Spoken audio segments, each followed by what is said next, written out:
അസ്സലാമലൈക്കും. എന്തൊക്കെയുണ്ട്? എല്ലാവർക്കും സുഖല്ലേ? അങ്ങനെ നമ്മളെ കാക്ക നാട്ടിൽ പോയി തിരിച്ചു വന്നു. 2 മാസങ്ങൾക്ക് ഇടവേളകൾക്ക് ശേഷം കാക്ക നാട്ടിൽ തിരിച്ചു വന്നു.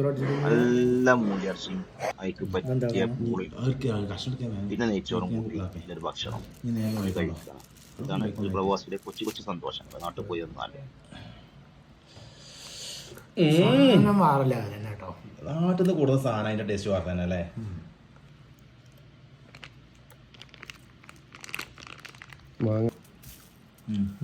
ബീഫ് ഇതാക്കണു. ഒരു പപ്പടം പൊട്ടിക്കുക കണ്ടോ. ഒരു പൂളന്റെ കഷ്ണം എന്നിട്ടേ ഒരു പൂള കഷ്ണം കൂട്ടിയിട്ടാണ് പൂസിയുണ്ടല്ലോ. കാക്കനെ കൂടുന്ന ഭക്ഷണം കാക്കന അഭിപ്രായം പറയട്ടെ. ഇങ്ങനെ അഭിപ്രായം പറയും. എത്ര നാട്ടിൽ നിന്ന് പോന്നിട്ടുള്ള ഫീലിംഗ് ഉണ്ട് മൂത്തൊക്കെ.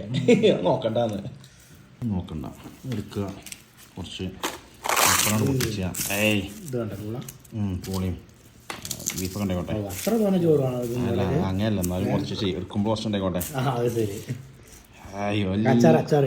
അതിക്ക് തുള്ളി മാങ്ങച്ചാർ, നാട്ടിൽ നിന്ന് കൊടുത്ത മാങ്ങച്ചാർ കൂടി കൂട്ടി അടിച്ച് ഞാൻ പിടിച്ചു ഒറ്റ ഉരുള ഈ പിടുത്തം. പിന്നെ ഒന്നും നോക്കണ്ട. പൂളപ്പെട്ട് കൊടുക്കും. തേങ്ങാച്ചോറ്